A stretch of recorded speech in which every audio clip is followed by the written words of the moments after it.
Hello everyone, I'm your nursing tutor. So today we are going to study some topic from the chapter excretory system, that is from anatomy subject.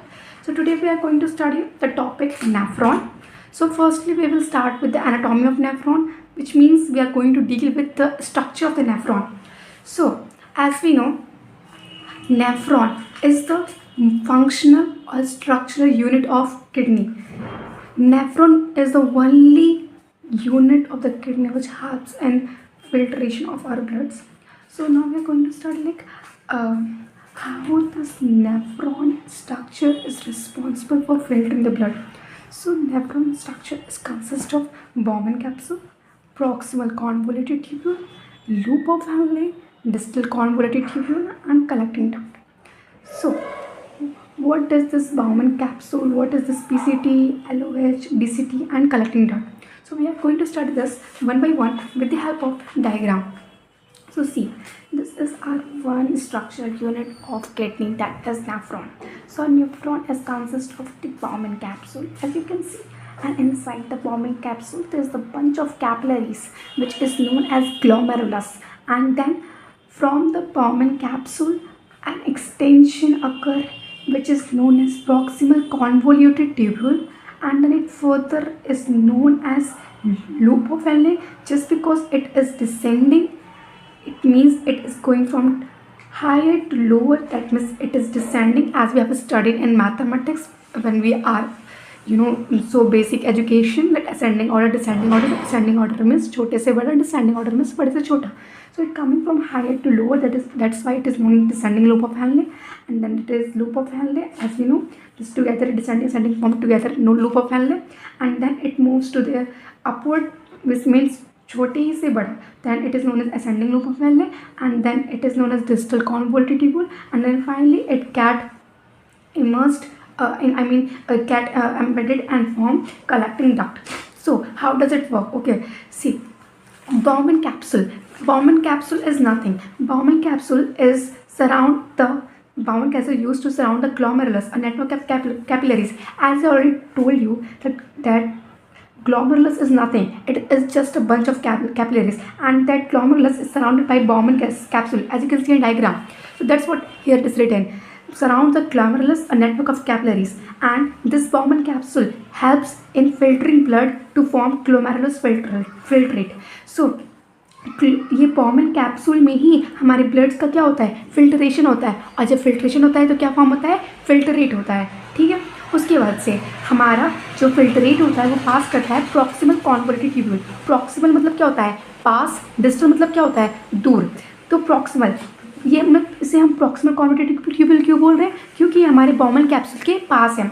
तो proximal convoluted tubule में हमारा क्या होता है, reabsorb होता है. मतलब हमारा Bowman कैप्सूल में पहले फिल्ट्रेट हुआ, अब हमारा क्या है, water, glucose, amino acid, ions, जैसे कि हमारे सोडियम हो गए, ये हमारे क्या हो रहे हैं, रीएब्सॉर्ब्स हो रहे हैं. मतलब कि हम ही ज़्यादा से ज़्यादा हम जितने भी यूजफुल सब्सटेंसेस को वापस अपनी ब्लड में क्या कर रहे हैं, इनटेक कर रहे हैं. तो रीएब्सॉर्ब कर रहे हैं वाटर को, ग्लूकोज को, अमीनो एसिड को और आयंस को. आयन कौन कौन से, सोडियम.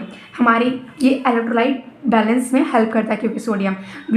वाटर हमें क्या करता है, वाटर सर्कुलेशन में हेल्प करता है. ग्लूकोज क्या करता है, ग्लूकोज एनर्जी फॉर्मेशन में हेल्प करता है. अमीनो एसिड हमारी प्रोटीन फॉर्मेशन में हेल्प करता है, और आयन जैसे सोडियम हो गया इलेक्ट्रोलाइट बैलेंस में हेल्प करता है. तो इस वजह से सारे हमारे लिए क्या है, यूजफुल है, इसलिए हम इन्हें क्या कर रहे हैं, रीअब्जॉर्ब कर रहे हैं. और जो हमारा प्रॉक्सिमल कॉन्वोल्यूटेड ट्यूब्यूल है वो हमारा सिक्रीट करता है waste products into the filtrate. फिर जो इन सब में से मतलब कि जो अननेसेसरी या फिर मान और एक्सेस में आ गया है, या फिर कुछ ऐसे आयंस जो हमारे लिए यूजफुल नहीं थे, हमारे लिए टॉक्सिक एज अ टॉक्सिसिटी काम कर रहे थे, उन्हें हम क्या कर देंगे, सिक्रीट आउट कर देंगे. हमारा प्रॉक्सिमल ट्यूब्यूल क्या करेगा, फर्दर पास ऑन कर देगा जो इनटू द फिल्ट्रेट. उसके बाद से हमारा ये जाता है फर्दर लूप ऑफ हेनले में. ऐसा जैसे कि मैंने आपको बताया, लूप ऑफ हेनले हमारा असेंडिंग लूप ऑफ हेनले और डिसेंडिंग लूप ऑफ हेनले में डिवाइडेड है. ये क्या है, ये मेरा पूरा लूप ऑफ हेनले है, लेकिन जो हमारा हायर टू लोअर आ रहा है वो क्या है, डिसेंडिंग लूप ऑफ हेनले, और जो हमारा लोअर टू हायर वो हमारा क्या है, असेंडिंग लूप ऑफ हेनले. तो हमारा यहाँ से ब्लड फिल्ट्रेट हुआ, फिर फर्दर पास हुआ प्रॉक्सिमल कॉन्वोल्यूटिव ट्यूब्यूल में। फिर यहाँ पे हमारा क्या रीअब्सॉर्ब हुआ, किसका किसका, वाटर का, ग्लूकोज का, अमीनो एसिड का और आयन जो हमारे यूजफुल थे सोडियम। उसके बाद से फिर फर्दर ये हमारा पास हो गया लूप ऑफ हेनले में। लूप ऑफ हेनले हमारा फर्दर डिवाइडेड है descending loop of Henley, ascending loop of Henley.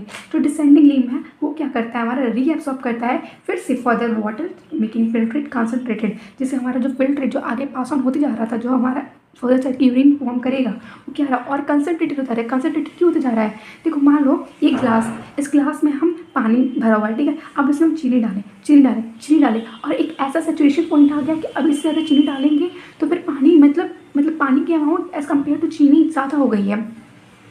चीनी का अमाउंट पानी की कंपेयर में अब ज़्यादा हो गया है, ठीक है। तो इससे क्या हो रहा है, हमारा कंसनट्रेटेड होते जा रहा है, हमारा मतलब और ज़्यादा फूड कंडेंस होते जा रहा है, किसी एक उसका सेचुरेशन पॉइंट जो है वो क्रॉस हो चुका है। फिर वही कह रहा है कि जब हमारा रीएब्सॉर्ब हो रहा है वाटर और वो फिल्ट्रेट को जो फर्दर पास हो रहा था यूरिन के लिए वो और कंसनट्रेट हो जा रहा है, और जो हमारा असेंडिंग लिम्ब है वो क्या करता है, रीएब्सॉर्ब करता है आयंस जैसे कि सोडियम क्लोराइड और मेक कर रहा है फिल्ट्रेट को डाइल्यूट।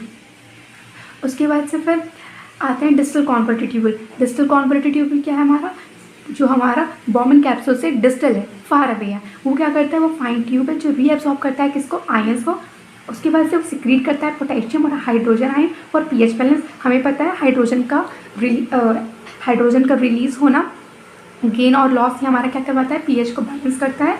मतलब नंबर ऑफ हाइड्रोजन हमारा रिस्पॉन्सिबल होता है पीएच एसिडिटी और बेसिसिटी के लिए। तो ये डिस्टल कॉन्वर्टेड हमारा सिक्रीट कर रहा है पोटेशियम और hydrogen ion for pH balance. उसके बाद फिर हमारा फर्दर जो हमारा जो फिल्ट्रेट था, जो कंडेंस या फिर कंसनट्रेट हो चुका था, वो हमारा फर्दर जाता है किसके पास, कलेक्टिंग डक्ट के पास। कलेक्टिंग डक्ट क्या है, हमारा यहाँ पे कलेक्ट करता है यूरिन फ्रॉम मल्टीपल नेफ्रॉन। सिर्फ एक नेफ्रॉन से हमारा कलेक्टिंग डक्ट में नहीं आता है, हमारा जो कलेक्टिंग डक्ट होता है as compare to nephron in number कम होता है, क्योंकि कई सारे नेफ्रॉन्स आके हमारे कलेक्टिंग डक्ट में अपना जो फिल्ट्रेट रहता है कंसनट्रेटेड वो आके क्या करते हैं, एमएनस आउट करते हैं। उसके बाद से फिर कलेक्टिंग डक्ट कलेक्ट करता है urine from multiple nephron. Reabsorb हमारा कलेक्टिंग डक्ट जो डक्ट है वो रीएब्सॉर्ब करता है water under the influence of hormone like ADH, that is also known as anti diuretic hormone and another name is vasopressin as we have studied in endocrine glands. कि हमारे endocrine gland में हमारा pituitary, anterior pituitary होता है, posterior pituitary होता है। तो हमारा पोस्टीरियर पिट्यूटरी में एडीएच हार्मोन पाया जाता है, दैट इज वेसोप्रेसिन और ऑक्सीटोसिन पाया जाता है। वही एडीएच यहाँ पे क्या कर रहा है, हमारा वाटर को रीएब्सॉर्ब करने में हेल्प कर रहा है। अब एक बार हम इसके स्ट्रक्चर को देख लेते हैं। देखो ये हमारा क्या है, बॉमन कैप्सूल है जो किसको सराउंड कर रहा है, बंच ऑफ कैपिलरीज जिसको हम ग्लोमेरुलस बोल रहे हैं। फिर वहाँ से हम बॉमन कैप्सूल से हमारा फर्दर पास हो रहा है प्रॉक्सिमल कॉन्वर्टेड ट्यूब्यूल पे, और प्रॉक्सिमल कॉन्वर्टेड ट्यूब्यूल से हमारा फर्दर पास हो रहा है ascending loop of Henle and then descending loop of Henle and then ascending loop of Henle. फिर हमारा यहाँ से फर्दर पास हो रहा है डिस्टल कॉन्वर्टेड ट्यूब्यूल में, और वहाँ से फिर हमारा किससे कनेक्ट हो रहा है, कलेक्टिंग डक्ट से, ठीक है। अब हमने जिस चीज़ को एक्सप्लेन किया उसको अगर एज एग्जाम में लिखने को आए तो हमसे लिखेंगे कैसे। मान लीजिए अगर आ गया शॉर्ट नोट आ गया या फिर लॉन्ग आ गया, नेफ्रॉन में लिखेंगे तो हम क्या लिखेंगे, नेफ्रॉन्स। नेफ्रॉन क्या हमारी स्ट्रक्चर और फंक्शन यूनिट ऑफ किडनी है।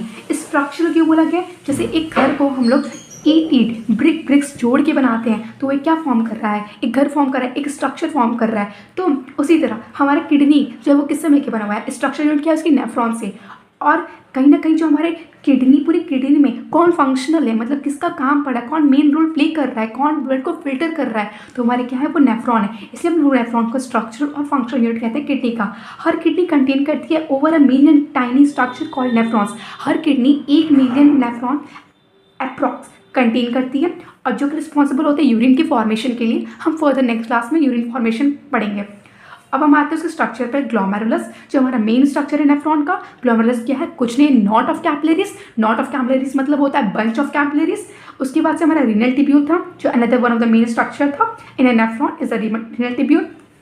उसके बाद से हमें पता है ग्लोमेरुलस को हमें कौन सराउंड कर रहा था, हमारे ग्लोमेरुलस को सराउंड करता है बॉमन कैप्सूल। जैसा कि हमने देखा यहाँ पे ग्लोमेरुलस था, उसको कौन सराउंड कर रहा है, हमारा बॉमन कैप्सूल सराउंड कर रहा है। तो वही बॉमन कैप्सूल क्या है, the close end of the renal tubule is enlarge and cup shape and completely surround the glomerulus and it's called glomerular और Bowman capsule.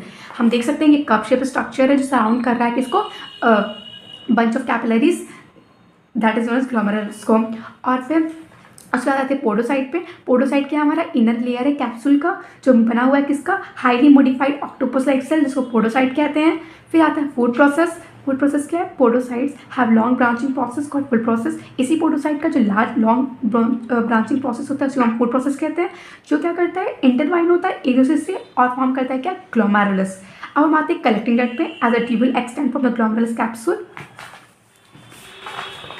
and it coils and twists before forming a hairpin loop and then again coil and twisted before entering a collecting tubule called collecting duct which receives unit from many nephron। फिर हमारा further जो filtrate जो concentrate होता है वो कई सारे nephrons आके किस पे बाइंड करता है, किससे कंबाइन होता है, किससे कनेक्ट होता है? हमारे कलेक्टिंग डक्ट से। उसके बाद से आता है हमारा प्रॉक्सिमल कॉन्वर्टेड ट्यूब्यूल, जो हमारा पार्ट है ट्यूब्यूल का जो नियर है, प्रॉक्सिमल मतलब पास होता है। और लूपोफाइनलिस में आता है। फिर लूपोफाइनल क्या है? हमारा हेयर पिन वो आता है ना जुड़ा नेट में, ऐसे hair pin U shape structure होता है, वही वो बोल रहे हैं यहाँ पे, जो कि हमारा प्रॉक्सिमल फिर आगे जाके वो हमारा किसी कनेक्ट हो रहा है प्रॉक्सिमल कॉन्वर्टेड ट्यूब्यूल से। फिर हम आता है हमारा डिस्टल कॉन्वर्टेड ट्यूब्यूल। ये क्या होता है हमारा? After the loop of Henle the tubule continues to coil and before the collecting duct and this pass to also distal converted tubule. Distal हमने बता रखा है बॉमन कैप्सूल से जो पास में पाया जाता है। फिर कॉर्टिकल नेफ्रॉन क्या होता है? हमारे जो मोस्ट नेफ्रॉन्स होते हैं वो कॉर्टिकल नेफ्रॉन्स होते हैं, क्योंकि वो लोकेट होते हैं एंटायरली कॉर्टेक्स रीजन में। किडनी में कॉर्टेक्स रीजन होता है और मेडुलर रीजन होता है। तो जो नेफ्रॉन्स हमारे कॉर्टेक्स रीजन पाए जा रहे हैं उन्हें हम क्या बोल रहे हैं? कॉर्टिकल नेफ्रॉन बोल रहे हैं। अब हमारे जेक्स्ट्रा मेडुलरी नेफ्रॉन क्या होते हैं? तो कुछ केसेस में हमारे जो नेफ्रॉन्स हैं वो जेक्स्ट्रा मेडुलरी नेफ्रॉन कहलाते हैं। क्यों कहलाते हैं? क्योंकि they are situated next to the cortex medullary junction. तो हमारा जो कॉर्टेक्स होता है और मेडुला होता है, जो दोनों जहाँ पे ज्वाइंट होते हैं उसे जंक्शन कहते हैं, कॉर्टेक्स मेडुला जंक्शन, वहाँ पे वो सिचुएटेड होते हैं। And the loop of Henley deep into the medulla. तो जो उसका जो लूप ऑफ हेनले होता है वो डीप होता है किसमें? मेडुला रीजन में। उसके बाद आता है हमारा एफरेंट आर्टरियोल। एफरेंट आर्टरियोल जो होता है वो अराइज करता है कॉर्टिकल रेडियल आर्टरी से, is the federal vessels. Afferent arteriole जो हमारा आर्टरियोल रिसीव करता है ब्लड को, that has pass through the glomerulus. ठीक है, अब हम इसको कहाँ देख सकते हैं? इसको हम डायग्राम में देख सकते हैं। एफरेंट आर्टरियोल्स जो होती है हमारी ऐसी आर्टरीज होती हैं जो ब्लड को लेकर आएंगी किसकी तरफ? कैप्सूल के अंदर। और एफरेंट आर्टरीज होती हैं जो आफ्टर फिल्ट्रेशन निकल जाएंगी। ठीक है, that's all we have to know, we have to be acknowledged in the topic nephron. Thank you by my side. Hope you like this video. If you like this video, don't forget to like and subscribe to our channel. Thank you so much.